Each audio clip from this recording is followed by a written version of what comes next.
para hacer algunos comentarios sobre el adelanto y la nota de prensa y la comunicación del Tribunal Constitucional en el día de ayer. En el día de ayer, el Tribunal Constitucional hizo un adelanto de una sentencia de parte dispositiva, declarando la inconstitucionalidad y la nulidad de los artículos 107.1, párrafo segundo, 107.2a y 107.4 del texto refundido de la Ley de Haciendas Locales. Debo decir que se refieren, como es bien conocido, al impuesto sobre el incremento del valor de los terrenos de naturaleza urbana, el impuesto de plusvalías en términos más coloquiales y para entendernos. En lo que conocemos en este momento, y es todo provisional hasta que conozcamos la sentencia en detalle y la estudiemos a fondo, pero el adelanto que hizo efectivo el Tribunal Constitucional anula todo el mecanismo de cálculo, toda la fórmula de cálculo de la base imponible del impuesto de la plusvalía y, por tanto, imposibilita su aplicación. En la medida en que cuestiona la fórmula en la que se calcula y la anula, la declara nula, la efectividad del impuesto desaparece. Es cierto que había habido algunas sentencias anteriores que ya obligaron a muchos ayuntamientos, el nuestro aquí en Vigo, por ejemplo, a hacer un sistema de cálculo de la plusvalía mucho más conservador y más realista.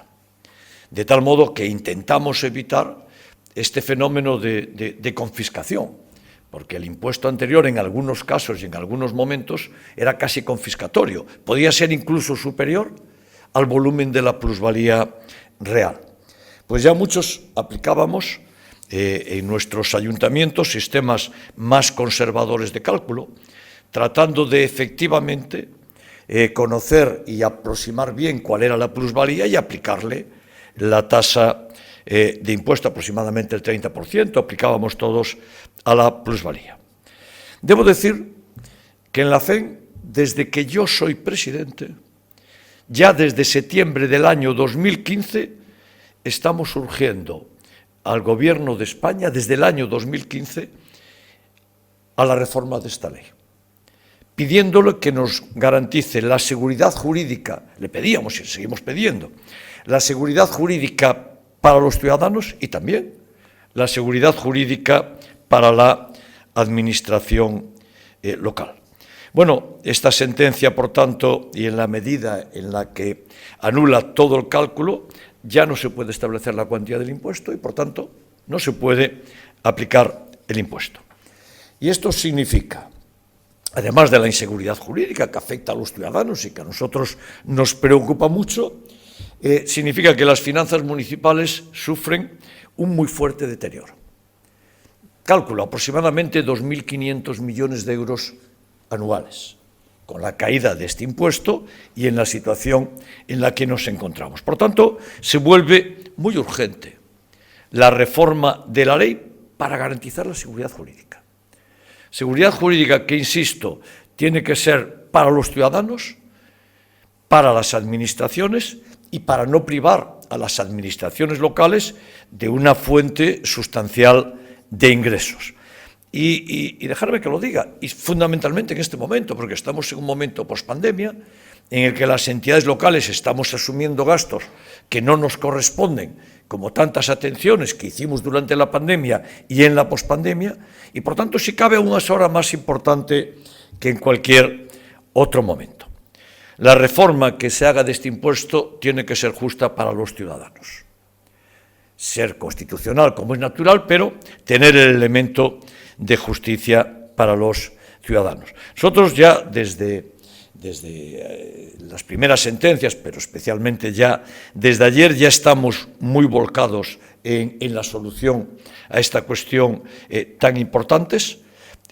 tan pronto la sentencia se publique, no está publicada y por tanto no podemos entrar en el detalle y ver las circunstancias, los fundamentos y por tanto extraer las conclusiones oportunas, nosotros estamos ya muy volcados y vamos a hacer, tan pronto se publique la sentencia, una junta de gobierno y tomar ya nuestras propias decisiones de demanda para las administraciones.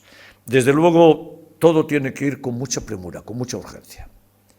¿Por qué? Pues porque la inseguridad jurídica está ahí, porque la anulación está ahí y porque el deterioro de las finanzas locales está también encima de la mesa. Y por esto solicitamos al Gobierno de España y al Parlamento premura para resolver esta cuestión.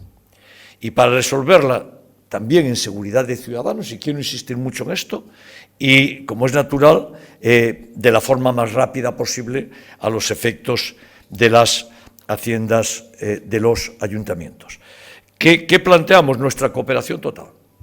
Desde la FEN, con el Ministerio de Hacienda, con el Gobierno de España y con el Parlamento. Y, por tanto, los emplazo al momento en el que se publique la ley, inmediatamente en nuestra Junta de Gobierno, y ya haremos pública nuestra posición. Pero debo recordarles que desde septiembre del año 2015, y siendo yo presidente, estamos pidiendo la reforma de una ley que sabíamos que tenía problemas y sabíamos que tenía que ser reformada. Lo seguimos haciendo, nuestra cooperación y nuestra vocación de resolver este problema. Y a partir de ahí, a vuestra disposición para alguna pregunta, si la hubiera. Sí, dos cuestiones. La primera habla de 2.500 millones de euros al Ayuntamiento de España. No sé si hay un cálculo en concreto de Vigo. Sí, media, sí, sería. sí. Y la segunda, ya se me lo permite, habla de, claro, de agilizar para que se reforme la ley, pero eso llevará un tiempo, no sé cuánto, pero llevará un tiempo. Y los problemas de los ayuntamientos son a partir de que se publique. Con lo cual, si en tanto en cuanto no se reforma la ley y se aplica de nuevo este impuesto de alguna otra forma, se va a pedir desde la FEM un fondo de compensación al gobierno vía presupuestos o vía, no lo sé.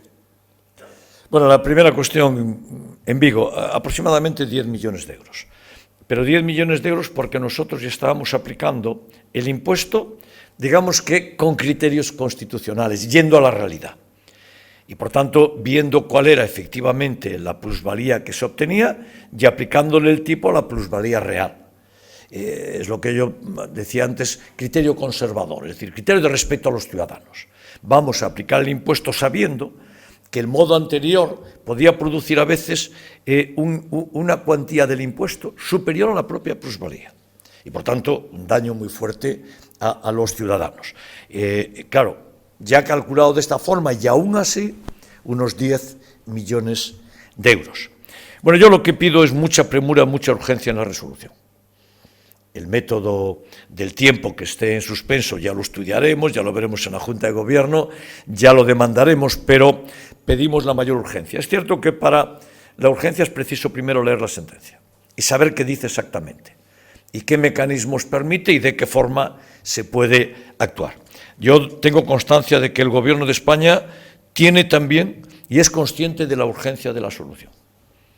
Y, por tanto, está en la misma línea que estamos la FEN en este momento, los ayuntamientos de toda España, para que se resuelva con la mayor urgencia. Y también estoy seguro que el Parlamento va a operar con este criterio. Por tanto, en esa línea iremos y, dependiendo también del tiempo de solución y de la cuantía que signifique detracción de ingresos en las corporaciones locales, pues tomaremos nuestra propia resolución a efectos de quién se tiene que hacer cargo de esas pérdidas de recaudación en los ayuntamientos. ¿Los ayuntamientos tendrán que devolver aquellas que estén retenidas? Bueno, yo no soy técnico jurídico y, por tanto, esto lo tengo que contestar con mucha cautela. Mi interventor me decía que puede haber un plazo de reclamación de unos 3 meses aproximadamente, pero casi prefiero que esa parte la conteste un experto en términos jurídicos. Lo haremos público una vez que lo veamos a fondo y que conozcamos bien cómo es la sentencia, pero hay una parte que declara la no retroactividad y más o menos se iría ese plazo que le estoy adelantando. A nivel técnico nada más. El impuesto No, a nivel técnico yo soy alcalde. Saben más los interventores. Seguro, pero usted sabe suficiente nada. Ha dicho, era el 30% lo que se venía aplicando. Era una tasa que podían decidir los ayuntamientos, sí. Básicamente todos estábamos en torno al 30%. Hay un número de ayuntamientos que no hizo eficaz este impuesto. Este es un impuesto voluntario, hay un número importante de ayuntamientos que no lo aplicaron, pero digamos que la mitad de los ayuntamientos, y desde luego entiendo que las grandes ciudades, todos estamos aplicando este impuesto. Muy bien. Muchas gracias, muy amables. Es la primera rueda de prensa que damos en esta sala desde la pandemia. Es la nueva normalidad. Ese 30% en el caso de que se vendiera con ganancias, quiero decir, no a pérdidas, porque eso es lo que se había quedado a un lado. No, yo así un poquito fuera del micro. Sí, sí, sí.